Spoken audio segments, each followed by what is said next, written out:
There are times in our lives that we do more deep reflection and inner work than others, and this is probably indicative of a 8th or 12th house transit. And during this time, do not drink coffee. If you feel like you are going through a lot of deep work, inner reflections, even like releasing karmic ties, do not drink coffee. Because if you're going through these mental challenges, you probably are isolating yourself. You're probably in solitude. You're probably doing the deep work and sitting with the heavy, hard feelings.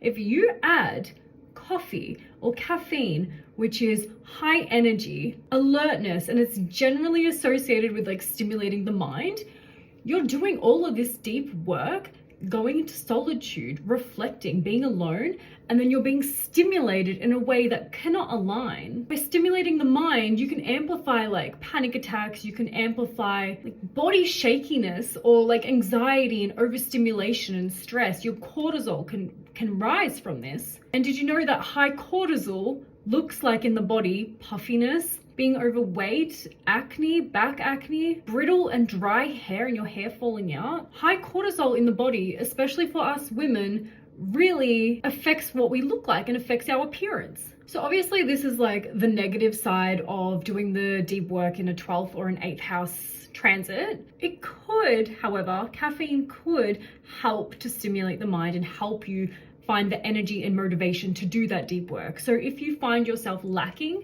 in that energy and motivation to do the work, maybe some caffeine, healthy caffeine like green tea, can help you to take some action. Because the 12th and the 8th houses are really watery and we sit with our feelings, and there's a lot of sensitive emotions coming up to the surface. So if you need some extra help, some fire to get you going, as long as you can kind of handle the fieriness of it, maybe have a little bit of healthy caffeine. But if you tend to experience anxiety and you have sleep issues, maybe you've dealt with insomnia in your life, things like this, maybe you should be mindful of your caffeine intake.